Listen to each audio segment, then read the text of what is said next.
Assalamualaikum warahmatullahi wabarakatuh. Baik, kita bertemu kembali pada mata kuliah Statistik Terapan, pertemuan ketiga yaitu uji validitas dan reliabilitas. Sebelum kita lanjut lebih dalam ke materi, saya akan sampaikan dulu contoh sidang skripsi seorang mahasiswa dari Universitas Persada Indonesia ini ya. Dia Fakultas Psikologi. Jadi ini adalah contoh inti dari skripsi. Si peneliti ini meneliti tentang fenomena atau suatu masalah bahwa video game, kebanyakan main video game itu dapat menyebabkan perilaku agresif. Itu. Kemudian dia membuat suatu rumusan masalah, apakah ada hubungan yang signifikan antara kecanduan video game dengan perilaku agresif. Nah, dia mengerucutkan masalah itu, subjek penelitiannya adalah anggota grup Facebook World of Worship Indonesia. Nah, kemudian kerangka berpikir ini berasal dari penelitian terdahulu dari Pratiwi Yakub Umari ini. Peneliti terdahulu ini meneliti siswa di SMP Negeri 14 Pekanbaru bahwa memang siswa itu memiliki kecanduan terhadap video game sekaligus memiliki perilaku agresif yang ditunjukkan dengan agresi verbal dan agresi fisik seperti mengancam, mengeluarkan kata-kata kasar, memukul itu. Dari situ si peneliti kemudian membuat hipotesis bahwa memang benar pasti ada hubungan antara kecanduan video game terhadap perilaku agresif pada grup World of Worship Indonesia. Kalau tadi pada siswa, kalau ini pada grup game gitu ya. Nah, kemudian dia mengambil populasi dan mengambil sampel sebanyak 205 orang anggota grup tersebut dengan metode random sampling. Kemudian diberikan kuesioner, mereka diberi kuesioner dengan skala Likert, ini masuknya skala Likert ini ya. Apakah benar ini berpengaruh terhadap ini ya, kecanduan game terhadap perilaku agresif. Nah, dia menyampaikan bahwa uji instrumen penelitian antara variabel ini kecanduan video game dan variabel perilaku agresif. Kemudian ada uji validitas, uji reliabilitas, uji reliable. Nah, itu maksudnya apa? Jadi instrumen penelitian ini sebelum disebarkan atau sebelum kita olah itu memang harus diuji apakah benar valid atau reliable. Apa itu valid, apa itu reliable? Kok bisa pertanyaan yang awalnya itu mungkin ini 42 menjadi yang valid 35, yang gugur 7 item. Terus kok bisa di sini ada muncul angka uji reliabilitas. Nah, itu yang akan kita bahas kali ini. Karena sebelum kita mengolah hasil penelitian, kita harus menguji dulu instrumen kita layak dipakai atau tidak. Pertanyaan kita layak dipakai atau tidak. Nah, kita masuk ke materi. Jadi, validitas itu artinya tepat, cermat. Jadi, alat ukur itu bisa dibilang sahih atau valid atau tepat kalau memang benar-benar mengukur apa yang hendak diukur. Contoh, meteran untuk mengukur panjang, timbangan untuk mengukur berat, literan untuk mengukur volume. Pertanyaan yang kita buat ini benar tidak untuk mengukur variabel tersebut? Misalnya kita mau bikin pertanyaan tentang disiplin kerja. Benar tidak pertanyaan kita itu tepat untuk mengukur disiplin kerja? Nah, itu namanya validitas. Kita uji dengan uji validitas. Nah, uji validitas dan reliabilitas itu dilakukan sebelum penelitian. Ya, dengan membandingkan nilai korelasi R tabel dengan hasil perhitungan statistik atau R hitung. Nanti kita bahas di situ. Jadi, instrumen yang digunakan disesuaikan dengan indikator yang digunakan dalam penelitian. Misalnya, indikator test TOEFL itu kemampuan reading, grammar, listening. Terus acuan indikator ini adalah dasar untuk melakukan uji coba kuesioner. Kita langsung ke contoh deh. Jadi kita mau meneliti tentang variabel disiplin kerja. Disiplin kerja ini definisinya adalah ketaatan pegawai terhadap segala peraturan, ketentuan, dan norma yang berlaku dalam organisasi perusahaan. Itu definisinya. Indikatornya ada ketaatan, ya ini ada ketaatan, peraturan, ketentuan, norma. Nah, jadi kita uraikan indikatornya menjadi seperti ini. Jadi nanti kalau misalnya rekan-rekan buat skripsi, itu penting sekali indikator ini ya. Pasti akan ditanya nanti, variabelnya apa? Disiplin kerja. Indikatornya apa? Ini. Nah, indikator inilah ya, pemenuhan waktu kerja, pelaksanaan tugas, pelaksanaan tata tertib, pengendalian diri, inilah yang akan kita buat menjadi butir-butir pertanyaan seperti ini. Ya, variabel penelitian disiplin kerja. Indikator atau yang diukur, nih ada 4 itu. Nah, untuk pemenuhan waktu, kita mungkin bisa bikin 5 pertanyaan tentang pemenuhan waktu. Indikator pelaksanaan tugas, kita buat pertanyaan 5 tentang pelaksanaan tugas. Untuk pertanyaan bebas berapa jumlahnya. Kemudian kita langsung ke contoh kuesioner. Ini contoh kuesioner yang utuh ada di sini. Ya. Ini lembar kuesioner, ya. Ini kemarin kita sudah pelajari identitas ini kaitannya dengan analisis deskriptif. Nah, sekarang kita masuk ke ini variabel-variabel yang mau kita teliti. Ada judulnya kan tadi ini ya, pengaruh pelatihan, motivasi, dan disiplin kerja terhadap kinerja. Nah, ini ada pelatihan, kita ukur, motivasi, kita ukur. Nah, kita ambil contoh misal disiplin kerja ini.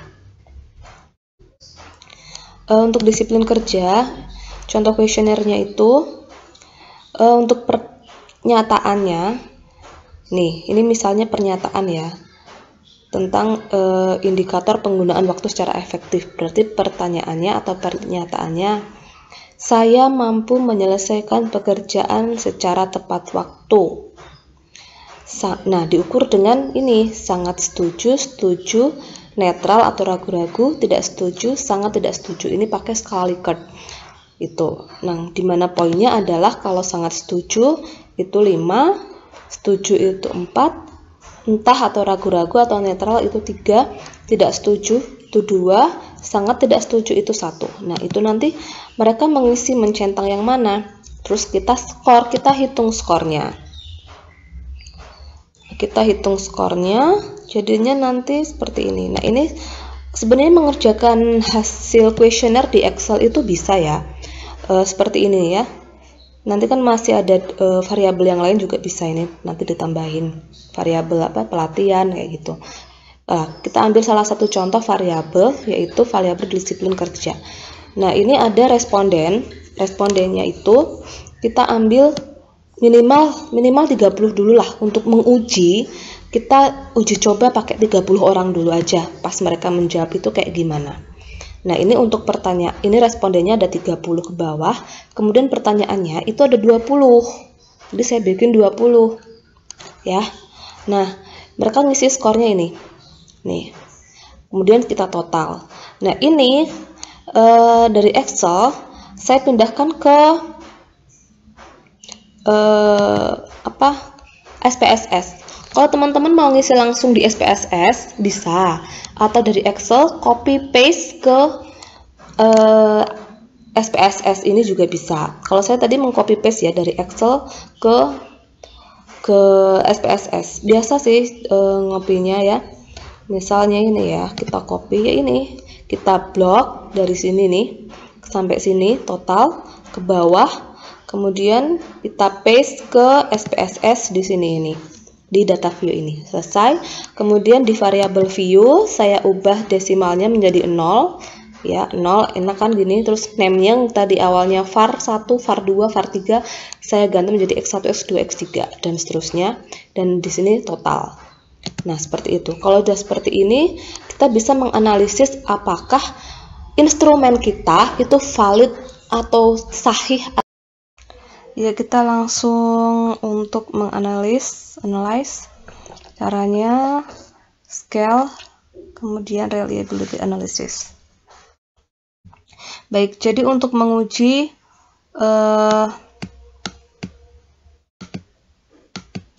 apakah pertanyaan ini, kuesioner kita itu apakah valid. Baik, kita uji caranya. Ctrl A, masukkan ke sini, klik statistik, klik item, scale if item delete, kemudian continue. Oke. Nah, hasilnya akan seperti ini. Dari sini kita tahu bahwa, nah kita lihat tabel yang ini ya. Kita lihat yang ini nih, correlated item total correlation untuk X1 sampai X20 ini pertanyaan kita. Nah, syarat apakah pertanyaan ini ada yang tidak variabel, ada yang tidak validkah? Caranya kita lihat di sini tadi. Bila R hitung lebih besar dari R tabel sama dengan pertanyaannya valid. Jadi kalau R hitung yang kita hitung tadi ya, itu lebih besar dari R tabel, berarti pertanyaan kita valid. Nah, R tabel itu yang mana? R tabel itu yang ini. Jadi kita pakai ini R tabel, teman-teman bisa ambil dari Google R tabel ini. Kita ambil yang ini, tingkat signifikansi untuk uji dua arah, kemudian yang 0,05. Nah, ini ada N-2. N ini adalah jumlah responden kita, jumlahnya ada tadi 30. Nah, ini harusnya N-2, berarti 30 kurangi 2. Kita ambil yang 30 kurangi 2 sama dengan 28. 28 itu yang ini. Kemudian yang ini 0,5-nya tadi masuk sini ya. Ini 0,05. Kita ambil yang itu. Nah, jawabannya ketemu ini. 0,361. Jadi R tabel di sini, R tabelnya adalah dengan responden 28 adalah 0,361. Kita lihat kembali ke hasilnya tadi. R hitung, ini R hitung. Nah, kalau di bawah 361 berarti tidak valid. Kita cari yang di bawah 361. Nah, ini ada X6, kemudian ada X10, kemudian ada X11. Jadi ada 3 pertanyaan yang ternyata tidak valid karena di bawah R tabel, yaitu 0,361. Nah, caranya kita buang saja pertanyaan yang tidak valid itu. Klik analyze, kemudian scale, reliability analysis. Kita buang yang di bawah 361, yaitu X6. Jadi kita ambil. Kemudian di bawah 361 ini ada X10 dan X11. X10 ini dan X11 tidak jadi kita ambil atau kita buang. Kemudian klik OK. Nah, kita ambil yang bawah. Nah, ini semua R hitung ini semuanya sudah di atas R tabel, yaitu 0,361. Berarti ini pertanyaannya valid itu. Nah, terus kemudian setelah kita mengetahui uji validitas, kita cari uji reliabilitas. Apa itu uji reliabilitas? Jadi uji reliabilitas itu suatu kuesioner disebut reliable atau handal jika jawaban seseorang itu konsisten atau stabil dari waktu ke waktu. Jadi kuesioner kita itu bisa dipakai secara konsisten, bisa dipakai oleh jawabannya itu akan sama oleh responden-responden selanjutnya, siapapun respondennya, berulang-ulang. Suatu saat nanti misal peneliti lain pakai instrumen kita, kemudian dengan pertanyaan yang sama, responden itu akan menjawab hal yang demikian dengan ciri-ciri yang sama. Nah, syaratnya adalah suatu konstruk atau variabel dikatakan reliable jika memiliki nilai Cronbach's alfanya lebih dari 0,7. Nah, kita cek yang ini tadi, nilai Cronbach's alfanya itu 0,71. Padahal kalau dia lebih besar dari 0,7 berarti dia reliable. Nah, ini 0,71 berarti ini reliable. Ini reliable. Berarti uji validitas dapat, uji reliabilitas juga dapat. Nah, nanti kita lanjut ke tugas ya, karena semua sudah kita sampaikan dan sudah jelas. Terima kasih. Wassalamualaikum warahmatullahi wabarakatuh.